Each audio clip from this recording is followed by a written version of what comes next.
When they first started talking to me about working on this film, they had mentioned that they wanted to take the franchise in a different direction. Coming off of the last Transformers movies, we really started to think about which character would make the most sense to go forward. Where's B-127? And Bumblebee, of course, first comes to mind. Sorry, I'm late. Hit a little traffic. Bumblebee is my favorite character, and it's because he is so youthful and fun and lighthearted, but a great warrior. And you don't lose sight of that, right? Because he definitely saves the day. Bumblebee is something of an origin story. It shows how did he begin his journey and how did he become who we know him as. I found a planet that's well hidden. Earth. You will travel there and establish a base for us. Bumblebee is a key lieutenant to Optimus Prime. When he's sent off on that mission, he's hell-bent for leather. He's going to achieve what he set out to do. And of course, he runs into an incredible foe. When Bumblebee first arrives on Earth at the beginning of the film, he trans-scans a Volkswagen Bug and carries that vehicle form throughout the film, where you see all of the interaction between Charlie, Haley Steinfeld's character, and Bumblebee. And the whole middle of the film is about Bumblebee kind of finding himself.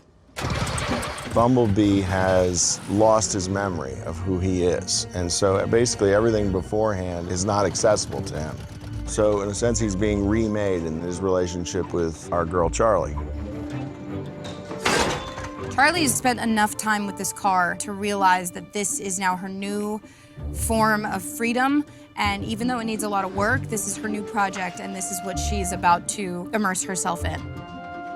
The discovery of Bumblebee as a robot and not just a car happens pretty early on in the story.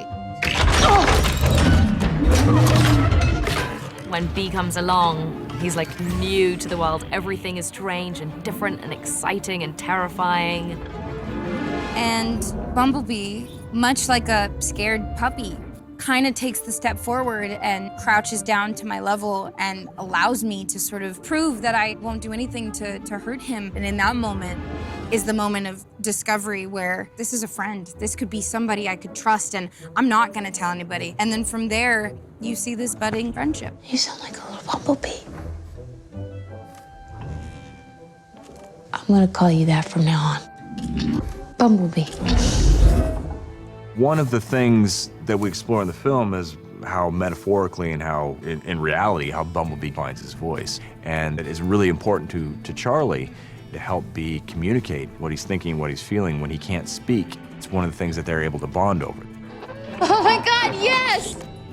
This dynamic between Charlie and Bumblebee is so incredible because you can see with just a look between the two of them how much love there is and how much he cares and how much she cares. He's a robot, but there's this like wide range of emotions that are happening. He's like a person. The thing that's always been interesting about Bumblebee is that he's clearly the Transformer that has the most affinity for humanity.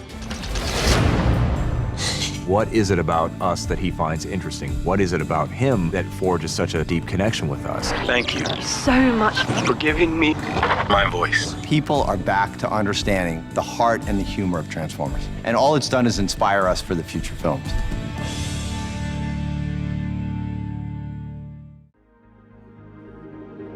Let me tell you something.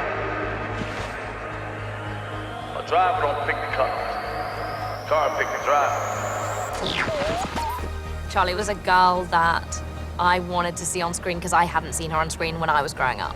I was always watching movies and I loved all of the characters I was seeing, but more often than not, it was a boy going on an adventure. So I knew that I wanted to do a story about a girl in her car. Do you speak? We first put together a large list of actors. We kept thinking, you know, who's that one that's going to be magical? We had to live up to Shy, in a sense, who was so perfect. Edge of 17. It was a film that came out at the time that I gave my pitch, and the lead in the film was Haley Steinfeld. I remember thinking there was something about her performance in that film that was just so honest and pure and real. And I saw echoes of that in Bumblebee. This is all my fault. I should have never left you. And so in my very first pitch meeting with Paramount, I talked about Haley Steinfeld. You go! Haley was the first person we offered it to, and thankfully she said yes.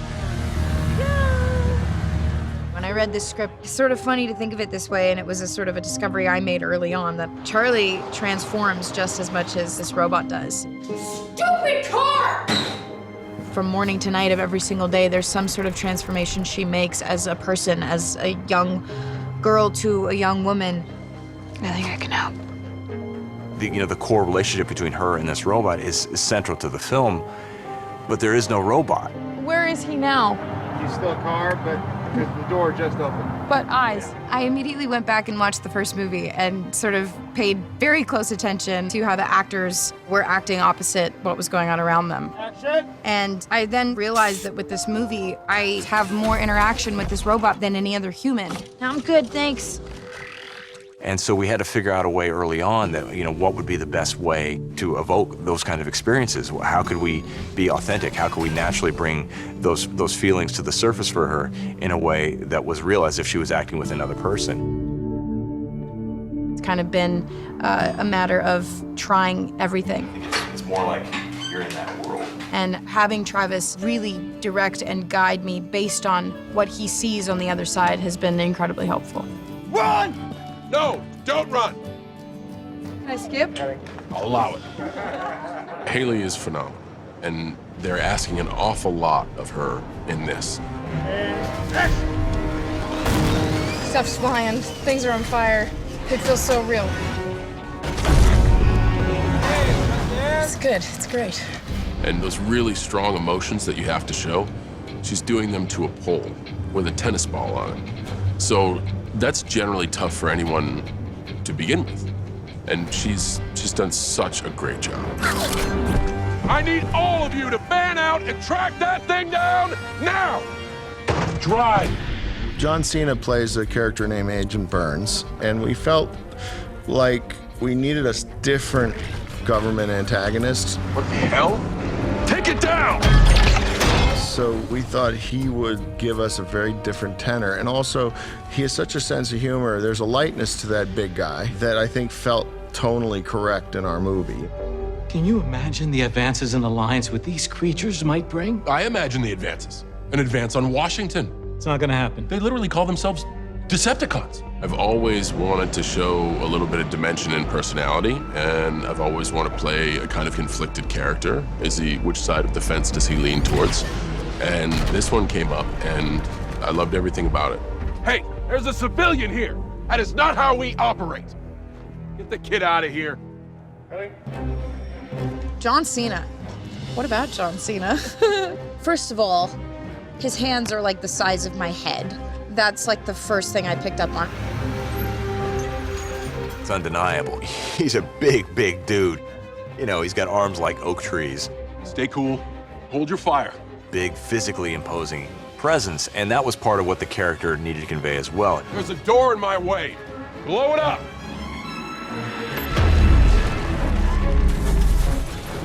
At first, wasn't sure if I was pumped on the fact that I kind of sort of wrestled John Cena. Stop it! Stop! All injuries aside, guys, I pretty much wrestled John Cena. No! But he's awesome. So much fun.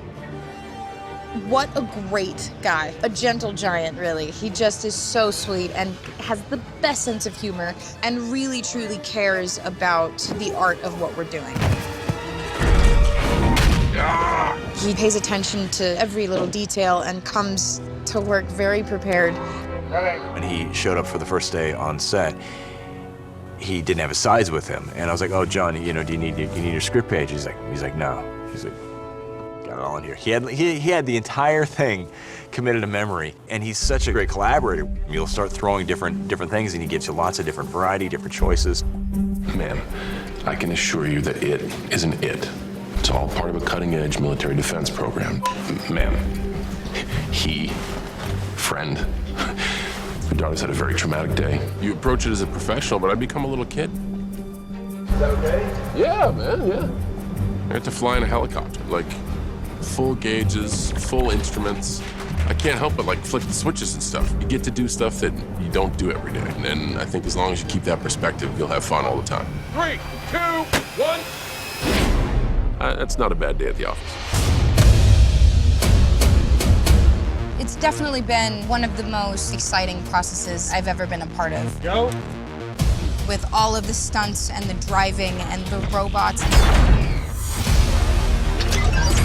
I feel incredibly honored to be a part of it because it really truly feels like something special. So fun. You know, they say that 90% of your job is casting. That's true for the crew and obviously for the actors. Take cover! If you can find the right person who really connects with the character and can bring that character to life, a lot of your job is done. And I really did luck out.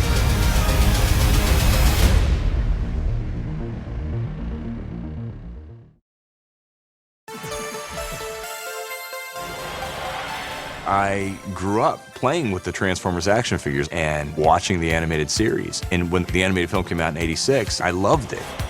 When Transformers hit, I was right in the middle of it. I vividly remember transforming Optimus Prime. He was the best toy I got. A lot of us were raised on the G1 Transformers, those toys, those cartoons. So to have a movie that's set at that time, there's a nice nostalgia to it. There's something about iconic personalities of Generation 1 that really resonates in the Bumblebee film. And I think it comes down to heart. I think the heart of Generation 1 is really about the plight of the Autobots against the Decepticons, the straightforward mission to protect Earth, and their ability to connect with humans. With the design on this film, we wanted to make sure that we did something that felt more evocative of the '80s Transformers designs. At the same time, these are robots that exist in the same universe as the other films, and so it couldn't be such a departure where it felt like it was a totally different movie. If you see anyone besides me, what do? Great. So Bumblebee has a look. We just brought that look into the '80s and did some reformulation. We were using the original cartoon and some of the original artwork as our inspiration. Okay, here's our launching point for these characters, and everybody was super excited. The geeks came out. I could hear people in the halls go, "This is what I've been waiting for." Jason came and showed me all those designs, and I was ecstatic. I was like, oh my God, we're doing that. I made that my sacred mission. Like from then on, I was like, I'm gonna make those guys awesome. The movie opens with a battle on Cybertron between these two factions of these transforming robots. The opening Cybertron scene was completely CG. The frames were really dense. There was smoke, embers, sparks everywhere, lots of robots shooting at each other, so there's muzzle flashes. And it was really challenging on the compositing front. It was a sequence that we had to do in a very short period of time with lots of assets. And that includes a gigantic tower that comes crashing down, taking out other buildings and things like that. We had this opportunity to not only explore this G1 look to that whole planet, but also to bring all these different robots that we all know and love back to that G1 aesthetic. We spent a lot of time researching each robot and making sure they were true to their G1 color palettes. We did refer to some of the old school toys and the 80s cartoon. If you look at the cartoon G1s, they're actually really simple. They're boxes mainly, like box legs, box everything. And that would not translate well into the real world. So we had to take the basic silhouette of the originals and then put details onto them, like Shockwave. If you look at his head really closely, you'll see that right next to his eye, there's cutouts, and then there's all these little details in there that you would never see in the cartoon because, you know, it wouldn't be necessary. So we draw from the cartoons, but then we go one step above and make it so that it looks like it would exist in the real world. Destroy the launch pad. Let none escape.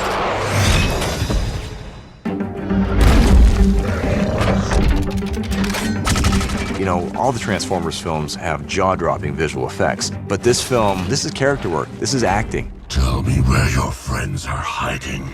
I'll never talk. Is that right? We needed to make sure that Bumblebee and all the Decepticons that he goes up against feel like real, living, breathing creatures. It's not just something that looks cool, it needs to have emotion behind it. And the way we do that is in storyboarding, where we try to figure out, you know, what this character is thinking, what it's feeling, and then very clearly lay it out in really strong and evocative boards. And those storyboards were used to shoot the scenes on set. And then those same storyboards that were used to shoot the scenes on set were then given to the animation team here to make sure that that original intent of the scene was conveyed through our CG robots as well. When I talked to some of the designers early on about the kind of emotional performance that I was hoping to get out of Bumblebee, I said, you need to simplify. As much as we can streamline what's happening in Bee's face, those things that then can move and be expressive are going to be that much more powerful.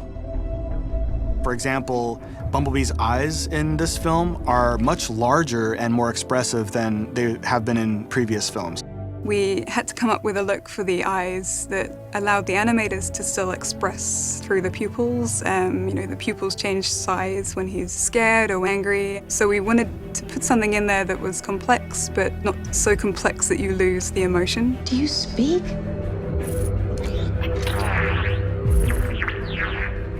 And I think kind of opening that window to Bumblebee allows us to really see what he's thinking at every moment. So basically the previous Bumblebee was more alien looking like. So what we did with this one is like we brought more earth element to it, something that you can relate on. So like lots of car parts, lots of like beetle parts.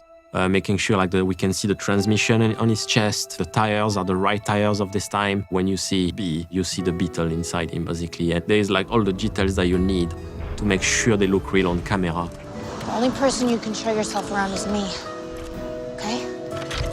The performance that the animators at ILM were able to get out of Bumblebee was extraordinary. He gives a beautiful emotional performance, and that's a tribute to all the artists at ILM. The Optimus Prime redesign was a really fun opportunity. We were able to take the character that we've all gotten to know from the previous films and then really inject some of that G1 aesthetic into that character. The 80s, the Optimus Prime was my favorite. And when they gave it to me, I was the happiest guy on this planet because I was the only one working on it, so I had to do it from scratch, which was awesome. It's not that super detailed muscle action on his face. It's more of seeing his overall simplified mask and it move a little bit. And to me, that's a lot more reminiscent of the original cartoons. So like the Michael Bay Transformers and the Michael Bay's movies, it was more like an American truck. It was a lot bigger, almost like a muscle truck. But the original truck is more like a European truck style with like the flat front. As we look on the 80s in a happy, nostalgic way, you get to look on the franchise in the same way and be like super excited. So the end of the film, it really was so great to see Optimus in the way I remembered him back in the day. That was the whole fun task about it. Optimus completely changed in that movie. We're going back to the original design. Is the guy that you knew when you were a kid. When I thought about the Decepticons for this film, again, going back to my experience as a kid playing with these toys, Autobots were always cars, Decepticons were always aircraft.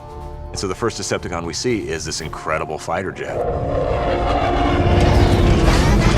When I saw the art for Blitzwing, I almost lost my mind. It's just such a cool looking character. He's got this intimidating silhouette with all these spikes coming out in all different directions with these wings and missiles. And he's a lot larger than Bumblebee too.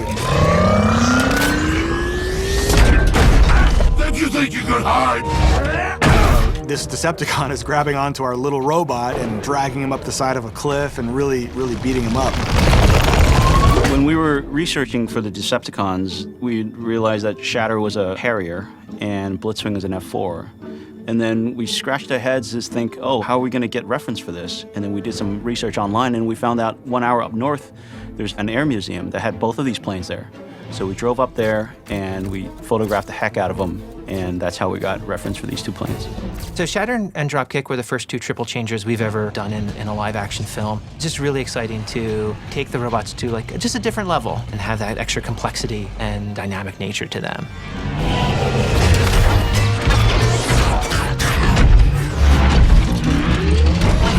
If you remember the triple changers, they were like very complex toys and you had like a 20 pages manual to transform them. So basically that was the same idea. Travis wanted that to like happen where like Dropkicks and Shatter turns into muscle car first when they arrive on Earth. And then Dropkick turns into a Cobra helicopter and Shatter turns into a Harrier jet. So that was the challenge on those guys, was that to make sure that the balance is right between the jets elements and the vehicles elements and the alien robots elements. So they're gonna get more complex, having like a G1 feel to it. So the balance was like a hard thing to get. But I think we managed to do it anyway, so they look great and I'm really happy with the result. It's a tribute to the production team that they were able to assemble this extraordinary group of people. All of them embraced what this film was going to be. They had affection and love for the Transformers, but they knew that this was a different kind of a film. It was super exciting to be part of this, and if I could go back and speak to myself as a kid, I think she would have been very pleased to hear that I had a job painting Transformers robots, you know. I was just so happy about going back to G1 and having to build some Transformer, which is one of the best tasks I ever did in my entire career, basically. It's like kind of a set you do once in a lifetime. Nobody has ever had more fun at their job than we on this crew had bringing these G1 characters into this film. The joy and the camaraderie in this crew, it really was extraordinary. People really did love this movie and they put their souls into it, and I think that comes across in the film.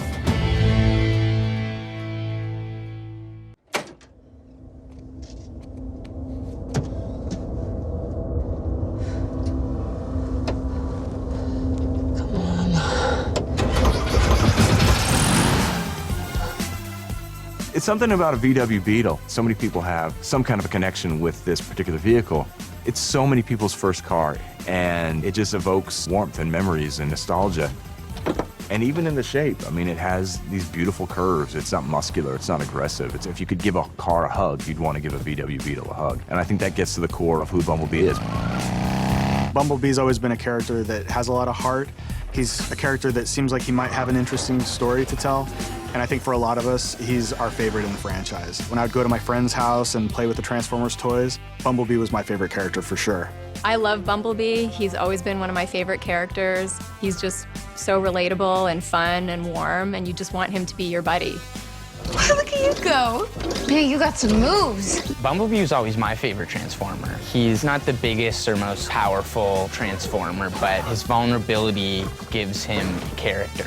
And the yellow, it's very 80s, it's cool. Bumblebee shows just like a crazy amount of charisma. He's always like funny without saying much since he doesn't really talk. I'm just happy that we're able to see this origin of him and we get to see more of what made him the Bumblebee that we know and love from the previous movies. Is that why you're always messing with the dial? You're trying to teach yourself how to talk, aren't you? Dude, you're a genius. The audience resonates with Bumblebee because he's an underdog. He's a warrior, an absolute warrior in a very small frame. But he always tries to make these personal connections with the people he's protecting. Oh, me? Who am I? I think it's so incredible that we basically get to go back in time with Bumblebee and see where he came from and see him in his original form. Go, go, go! Bumblebee as a character first appeared in the comic books of May 1984. It was the pilot issue. He appeared on Cybertron. He came to Earth, rescanned as a Volkswagen Beetle. But then later that year, 1984, in the fall, the animated series debuted. That just blew the doors open. You have Bumblebee and Wheeljack. They're stealing Energon on the planet Cybertron. So right out of the gate, you get Bumblebee. He's like one of the first characters as a Transformers fan you see. And all of those memories that you have of seeing Transformers coming to life in animation have been really brought to life in a totally amazing way on the big screen. To see Bumblebee as he was as a VW Bug was just so compelling. You know, we got a tease of that in one of the early movies, in the first movie, and yet now is our opportunity to really play it through. Bumblebee has a distinctive look that's been honed on the previous Transformers films, but with the design on this film, we wanted to make sure that we did something that felt more evocative of the 80s Transformers design, something that was more planar, something that had more plates, like all the little gears and gizmos that didn't look like, you know, if Charlie were to put her hand on Bee's chest, that her hand would get ground up in a gear. What are you? The VW Beetle itself, it has curves. It's kind of a warmer, gentler shape. Great. Helpful shame spiral, B. This particular model was kind of like the perfect example of the VW of the period. It was kind of the classic VW, and even the hardcore VW fans will agree, I think, that was the best representation of that model. Well, they have 8 Volkswagens, and I was just thinking in my head, like, this is Bumblebee. And I just imagine it, like, just transforming. Why do you need 8 cars? It's hard to get a car to do all the things we're asking it to do, and it complicates matter if you're asking it to do more than one thing, and so it starts multiplying on itself. And, you know, when you also think about it, is if a Bumblebee doesn't show up on that day that's working, we're dead. It's Haley and Bumblebee, and if either one of them don't show up, we're in trouble. We had like different Beetles, some that could drive, some were just shells, some had a driver on top of the roof. The weirdest thing was we have to drive it sometimes, or someone's driving on top, and we don't really got control of the car. We're trying to stop and the car is still going. It's really dangerous, it feels like in there. It is a little top-heavy. It's a little weird to drive. This is the first Volkswagen I've ever seen with a pod on the roof of it, but it's definitely a little pirate ship when you're driving it, but we put it through its paces. It's safe. This is my first time driving stick, and I want to say it was easy, but when you have like a million other things to think about, including like not killing the people in front of you and hitting the mark and like saying your lines, it was very difficult. So I might say that my favorite one to drive was the electric one. We knew that the talent was going to be a younger generation, and younger generations don't always know how to drive stick shift, so we came up with the idea of building an electric car, which is super simple to drive, and she caught on to it really quick. We also had some driving lessons with a normal stick shift car, and she actually does really well with that, so it's a good backup just in case, but she definitely prefers to drive this car, and it makes everyone's life a little easier. And then the rest of the cars are puppet cars. They rigged some of the cars for the shifter to move on its own, so you can actually stand behind the vehicle and move the shift lever like a robot would be doing it. It's really been cool to be in these cars that feel like they are from and of their time. Being able to take the time in a film where it's not filled with dozens and dozens of awesome robots, but it's just this one character that we're able to focus in on. We really get to understand who Bumblebee is and why people love him.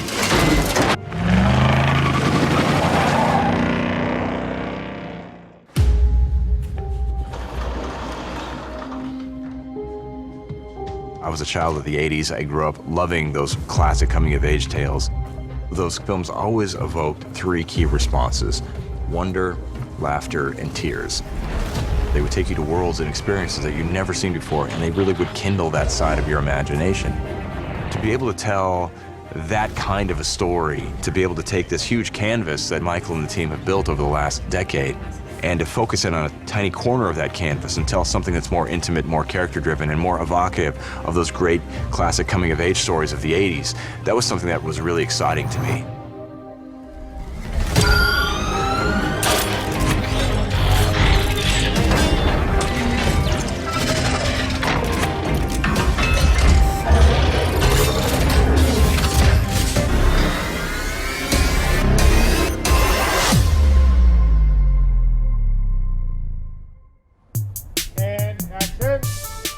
I'm a kid of the 80s and I love the 80s. Transformers feels so rooted in the 80s. Otis, look at me. I'll be right back, okay? If you die while I'm gone, I will kill you. Do you hear me? The 80s has a very specific flavor, which is great for filmmaking purposes because there is a look that people recognize. Travis does a great job in channeling the way we relate to characters from like our favorite like 80s period movies that we like know and love. It's very wholesome. Come on, live a little, people. We weren't really trying to find a town that looked 80s or 70s. We just wanted to find a town that felt timeless. Like, probably it wasn't a lot different today than it was in the 1980s. We started looking at Marin County, and originally we were looking for an exterior location where we would just build a garage onto an existing house, and then we just could not find a house that would accommodate that. And we found an empty lot in Marin County and the kind of neighborhood that seemed appropriate for the characters and for Charlie. And we ended up building a complete exterior with a complete garage. Yeah, I can't right now. Sorry. No. All of our sets on these movies are giant construction projects. The art design, the props, you know, the detail was extraordinary, and I think part of that is to convey the time period, but it's not like we're zooming in on any of those particular things. It's all part of selling the 80s without being overt. It's really fun when you're bringing this world to life that doesn't exist anymore, and I think with world building, so much of it comes down to the details. You take your wash over everything, and this is generally what it looks like, but when you really get down to make the world feel authentic and lived in, you gotta get down to the detail. All right, it's nice when you guys have these little eruptions of laughter. So every single tiny thing, they have to be thought about. And, you know, how does this prop, how does this set, how does this relate to the characters and what they're going through? And you make choices. And, you know, a lot of us, we just went back to our own childhoods. We went back to our own experiences in that era and brought so much of ourselves to it. That was one of the most elaborate sets. I mean, you literally could have lived in that house. So as we come into the garage, her dad's old, you know, sort of den of sorts, where his record collection, TV, VHS, this would be where it was happening. As well as the car, the Corvette that they both bought together in hopes of putting together for her 16th birthday. For me, there are a couple of sets that are special to me. The two biggest ones are Charlie's bedroom and Memo's bedroom that feel like they are versions of my own bedroom from that era. And there were a couple of props specifically, and I'm not gonna tell you what they are because it's too embarrassing. It was kind of like a little nerd wonderland going back and thinking about our childhoods and how we could give specificity to these characters so they felt real. And part of that is just bringing yourself to it. And I think a lot of the crew members, including Guillaume, our property master, who did an exceptional job, and Sean, our production designer, going back and thinking about where you were, who you were in that era, and trying to bring those elements into the film, it gives it a realness. Travis and I had many conversations about the scope of the film and the particular period. Now, he and I are about the same age, and so we were teenagers in the 80s. And his background in animation make for a very detail-oriented director who really enjoys the nitty-gritty, all the props, all the little things. When you're in animation and stop motion, which was what he did, you have control over absolutely everything. So here he had to trust me with that control, and I had to translate to him exactly what we were going to do. So he is a great director for this sort of film because of his attention to detail. It's a period film. You have to have a lot of research put into it. And the process of prepping this film with him was phenomenal. Welcome to Sector 7. You're welcome to use all of our technology here.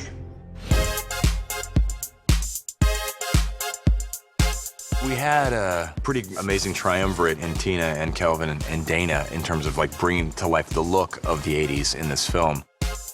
We sort of decided really early on that it's an 80s movie, so it had to look a certain way, but it didn't have to be shoulder pads and craziness, you know, it had to be true and rooted in the period, but we were telling a story, and that was the important thing. Before our first meeting, we pull pictures and do images, and there were certain things that he really liked. He loved the Joan Jett of it all. He loved the Deborah Harry of it all. He loved like the rock influence that we were thinking about doing for Haley.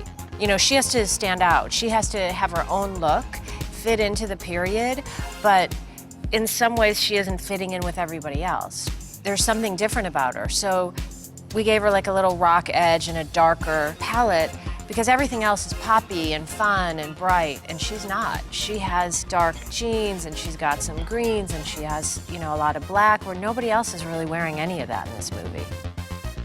You like my shirt? Are you a metal fan? I talked to my mom actually a lot about 80s fashion and trends, so to speak, hair and makeup. She was with me in a lot of my fittings at the beginning, and it was like a trip down memory lane for her. Charlie dresses sort of toned down a little, wouldn't necessarily say cooler, but she just doesn't go the whole 9 yards. Our approach to the 80s was to treat it sympathetically and to treat it sincerely, and there's absolute love in it. You can see it in the production design, in the costumes, in the hair and makeup. You can hear it in the soundtrack and the music that we're using. It was a real place, it was a real time, and we wanted to make sure it did not feel like we were lampooning it, that it was a cartoon. And so we treated it seriously. Nice outfit. Let me guess. Cry for help? One of the things that was really cool for me was doing location scouting on this film because, you know, working in animation, you don't do that. I've shot all my films at Leica in a big warehouse, and so you don't find a location, you design and you build a location. But of course, you can't get poison oak and you can't get stung by bees, which we did when we went on location. But that was one of the cool things working with J.J. Hook, who helped us find all the locations in the film, was that we wanted to try to use the sets and the locations as ways that we could reflect what the characters are going through emotionally. Henry Cow State Park, which hasn't been shot for years, was such a fantastic, magical location. It doesn't have quite as many big trees as the Muir Woods But it's definitely comparable as far as I'm concerned, and hardly anybody really knows it's there. We are in the redwood forest right now, and it's absolutely unbelievable. This is the first thing I've seen all day. And it's a tree that's over 2,000 years old, and it grows 6 feet every year, I think they said, which is insane. It's gorgeous. It smells amazing out here. It's beautiful. Go nature.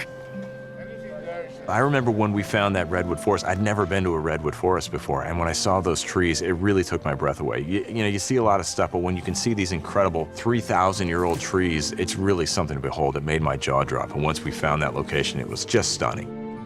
A big part of this movie will be the authenticity of California. So we wanted to get that right, and we didn't want it to be a distraction either.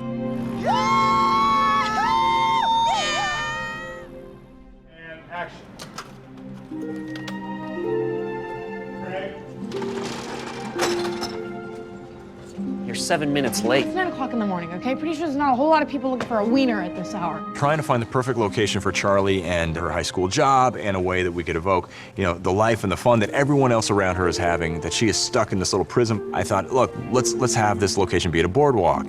We're here in Santa Cruz at the boardwalk, which the art department did an amazing job to transform us back into 1987. But if you came here on our initial tech scouts, you almost don't have to do too much because it's that romantic. It is that era. So when we first got to Santa Cruz Boardwalk, Sean Hallworth, the production designer, scouted out this location, which was originally a hot dog on a stick way, way back in the day. So we had 2 graphic designers working on this project, Ellen Lample and Emily Roth. And they painstakingly recreated all of the original graphics from Hot Dog on a Stick and all the original pricing. And our set decorator, Ann Colgan, came in, and we had these lemonade stands made. Props came in with the food, and we are now an official 1980s hot dog on a stick. Can't we just sell the hot dogs without the sticks? No. The churro cart is a original from scratch thing specific to our story that our researcher, Lizzie Klein, had found some great reference of historical carts on this actual boardwalk, and we based the design off that. The graphics itself, we tried to mirror what you see as our Brighton Falls boardwalk signs and color palette. The churros were then brought in, they're real, and they were brought in by the prop department the morning of the shoot. My favorite thing about Santa Cruz was they had such a wide variety of looks that you really got to span the whole of the 80s. We had punk kids, we had surfer kids. That's when we got to actually show some of those bigger 80s looks because there was a lot of background, and so we got to play a little bit more. My first day on set was in Santa Cruz at the boardwalk, and I was blown away. It was beyond anything I'd imagined. They transformed the entire boardwalk. It was like stepping back in time, and seeing the extras dressed for that boardwalk day was hilarious. Who doesn't love a mullet?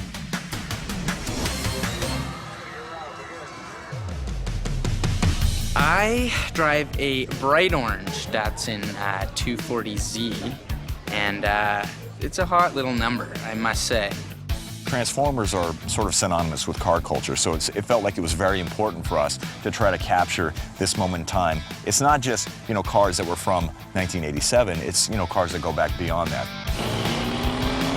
Usually, you know, when you're doing a modern day picture, the sort of mechanics are simple because so many of those cars are around. But when you're doing a period thing like this, you've got those cars in the 80s and the 70s and even further back. A lot of those cars don't exist, so it's tough to find them for one. And then the people who own them, you know, we threw some older shirts and some mustaches on them, and now they're driving in 1987. So it's a little bit more difficult because those car owners aren't necessarily experienced. They haven't done these movies every weekend like we usually do back in LA with modern cars. But you come up here to Northern California, you find the cars, you find the people, they get excited. Everybody gets a radio in their car, and you throw together an intersection, and then the whole thing comes to life. Morning, Mrs. Calloway. Beautiful weather, isn't it? You're such a suck-up, Otis. This particular location is the scene of a big classic 80s bonfire party. And so whether they're driving new cars or maybe cars that are, you know, secondhand or third hand or their parents' cars, we wanted to capture that, probably that, you know, 10, 15 year period between, you know, 1970, 1972 and 1987. And so you find a lot of the classic cars, the kind of cars that kids drove when I was in high school. And you know, you got the great Mustangs, you got Woodies, you got Pintos, you got all kinds of cool stuff. It really does feel like I stepped into a time warp when I walked on this set. The Shaggin' Wagon, yeah, everyone is drawn to that for some strange reason. That was the vehicle that we were told to stay away from when I was a kid. But now, as an adult, I am drawn right to it. I don't know what that says about me, but something about orange shag carpet on the walls of a van, it was pretty awesome. I feel jealous that I didn't get to grow up in a time where I could run around in one of these muscle cars that they have on set. Everything's just so boring nowadays. Cars used to have character. Are you telling me you could have been a Camaro this whole time? 3, 2, 1, go!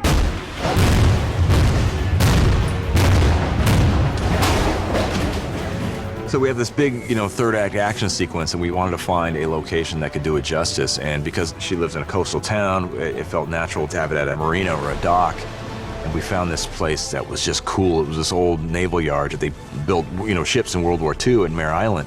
And the architecture, the bones of this place was just stunning. It just looked so cool. And what's more, the dry dock where they would repair and assemble these ships, when it's drained of water, it looks like a gladiator pit. The second we saw it, we thought, what a fantastic place for a bunch of robots to be knocking the crap out of each other.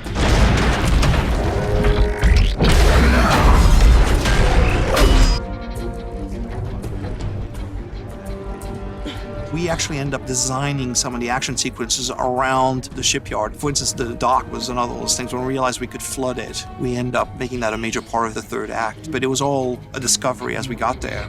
These cranes that are around us add a lot of texture. There's a lot of history here that adds a lot of texture. Having all that to put our CG characters into just roots everything in reality so much more.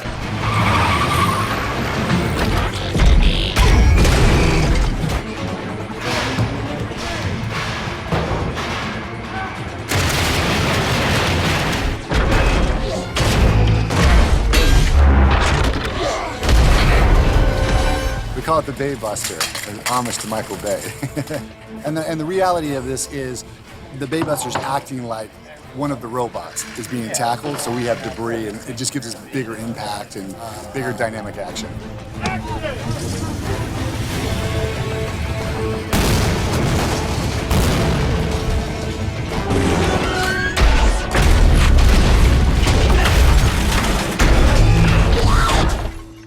I don't even know where to begin. I am running for this tower to save B. At this point, Charlie's doing anything and everything she can to save him and keep him safe and keep him alive, as well as keeping herself alive.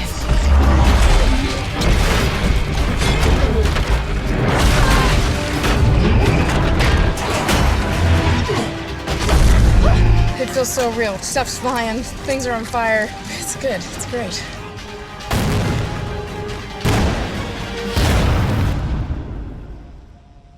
It's amazing. Maybe the coolest thing I've ever done. Yo, the explosions. Came here for the they were like, the PA was like, it's not that big of an explosion. And then you go in and you're like, yeah.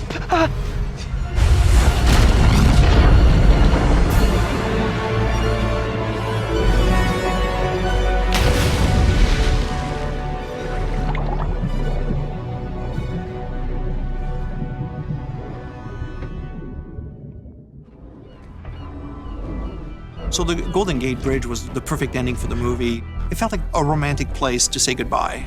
It had the kind of beauty and scale that created a perfect bookend for Charlie and Bumblebee.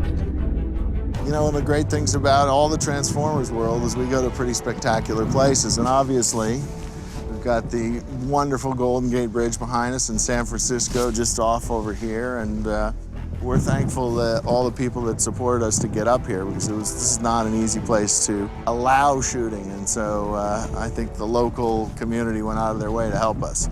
Oh my God, yeah, the Golden Gate Bridge overlook was like, here we are, here's our location. This is awesome. That the backdrop is not only the Golden Gate Bridge, but like, we could touch it from where we are. It was so incredible. We shot the end of the movie at Battery Spencer with 150 of our closest tourist friends. As you can see out here, there's not much space and there's tons of tourists, and the park's not going to let us shut it down for all the tourists and all the visitors, so that we squeezed in a little 85-person film crew and about 17 trucks into this one little slice of pie here. A place like this, even, you know, we imagined it originally as kind of a beautiful, kind of romantic moment, in incredible golden sunlight reflecting off of the water. Well, you know, we got some bluster. We got some gale force wind. I think maybe a hurricane is coming in off the coast. But the thing about this particular location is even when the weather does not cooperate, it's still incredibly beautiful. I think that really does evoke what we're going for in this scene. Yeah, that was great. Picture is up. Picture, let's go. Shooting in California in general has been an absolute dream. I am born and raised in LA. So to be able to spend time in these places that are so close to home was really incredible. I questioned why I had never been to all these places before, but I'm so lucky that this film has brought me there. Around the world, people think of California as a special place and has a connotation in their heads. It's something they aspire to, something they want to see, and we wanted to be able to show people that kind of classic California thing, and I think we got it here. It was an extraordinary experience. I've done a lot of stuff in my career over the 20 years I worked in animation and film, but this last year working on Bumblebee, it was one of the most amazing experiences of my life.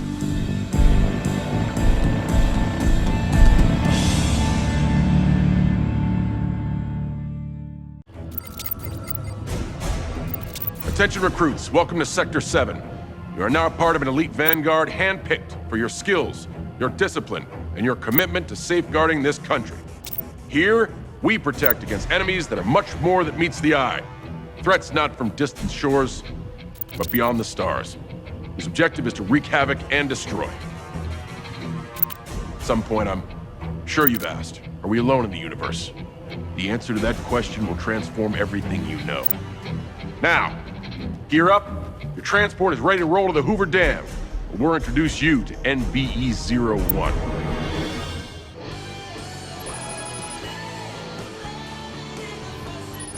Agent Bell, can we lower the radio? What's the matter, Agent Simmons? Don't like the song? Don't like music. It's distracting. Distraction is an asset, Simmons. Takes the edge off. Yes, sir. A word of advice, Simmons. If you're gonna have a career in Sector 7, a government agency so off the grid even POTUS doesn't even know we exist, you gotta take a chill pill. Otherwise you'll explode.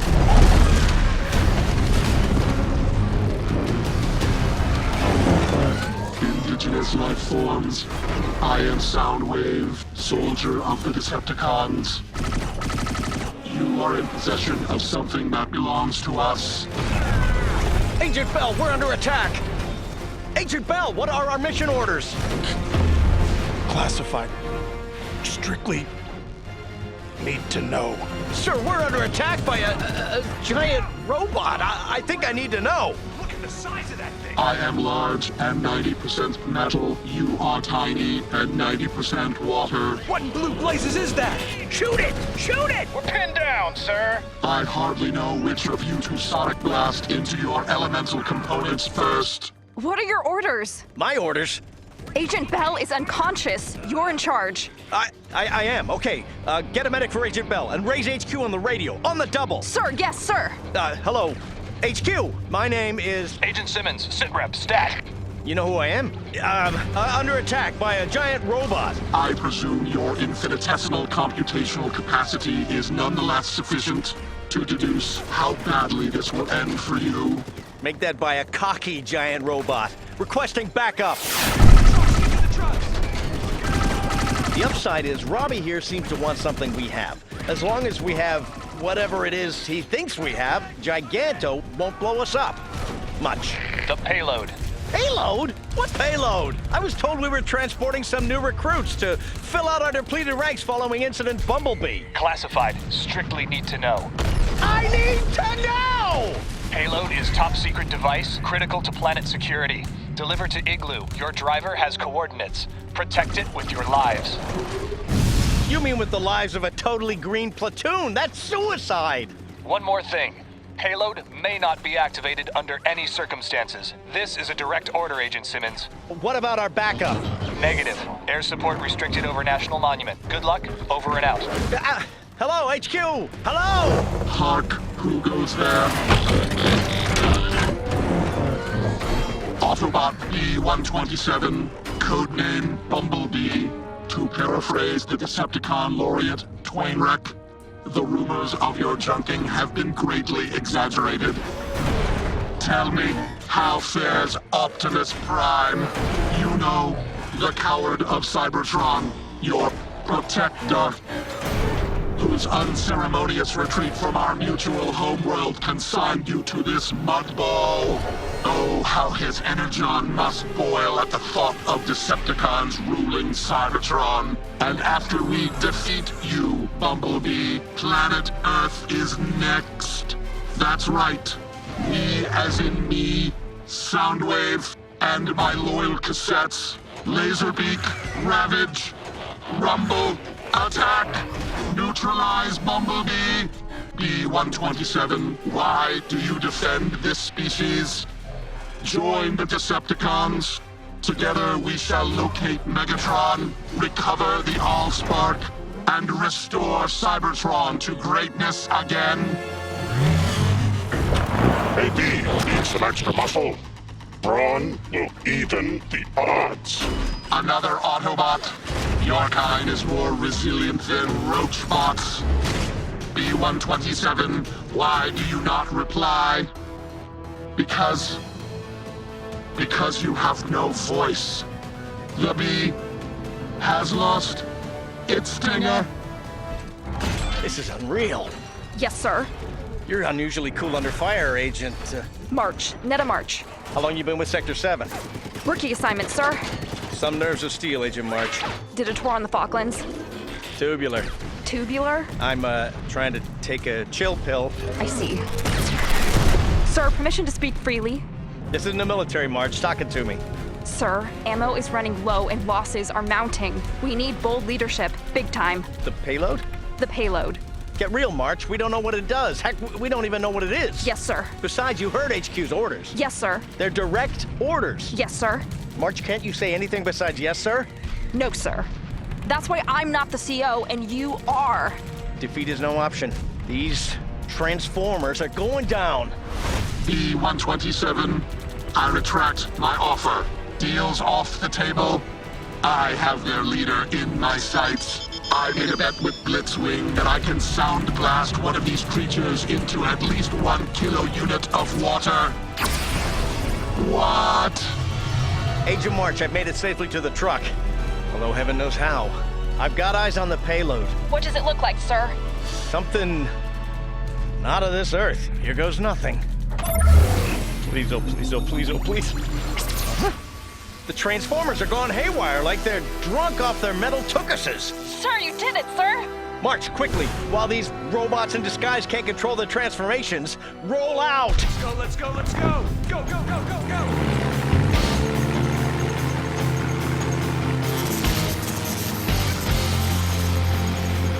Congratulations, sir. You're like a superhero. You should wear a t-shirt with one of those S and a shield insignias. You make it, March. I'll wear it. Tubular. Assuming my career survives the debriefing at this igloo, wherever and whatever it is, disobeying orders may have won this day, but to this agent, it felt... grody to the max? Yeah. From this day forward, I pledge to act strictly by the book. No chill pills for me until we rid our planet of this robot menace. You hear me, Transformers? Sector 7 is gunning for you! Sir, are all the robots evil forces? Could some of them maybe be more than meets the eye? Get real, Agent March. Get real. Agent Simmons, well done on delivering the payload. You've really stepped it up. I'm Agent Banachek, director of this facility. I'm sure you have questions. Thank you, sir. I do. Starting with, what the hell? I appreciate an agent who gets right to the point. What I'm about to show you is top secret. Strictly need to know. Yes, sir, I got that part. You've experienced a threat presented by these so-called Transformers firsthand. Twice hand. Prior to the Half Dome mission, you served under Agent Burns in the Bumblebee incident. And following that narrow victory, Sector 7 took possession of the enemy's antenna device. We've devoted every possible resource to reverse engineering and repurposing it. Into the payload I transported. What exactly does it do? Well, until you disobeyed direct orders, we didn't know. And neither did the enemy. Now we both do. I take full responsibility for my actions, sir. I read your report, Agent. Given the extenuating circumstances, we don't fault you. What a relief. If we did, you would be behind steel bars in jail, not under several tons of concrete getting high-level clearance. Hold up. You didn't know what this doohickey did before? We had good reason to believe it would scramble the robot's core systems, which it did. This wasn't our first robot rodeo. So we're solid now. The scrambler will protect this facility from outside threats. No. That's what all the concrete is for, blocking outside radio signals. Down here in the igloo, we're completely invisible to the Transformers. If not from the outside, you're hiding something in here. To the point and sharp. A good combination in an agent. Agent Simmons, may I introduce you to the igloo's permanent resident, the Iceman. If he ever wakes up, we'll need all the help we can get.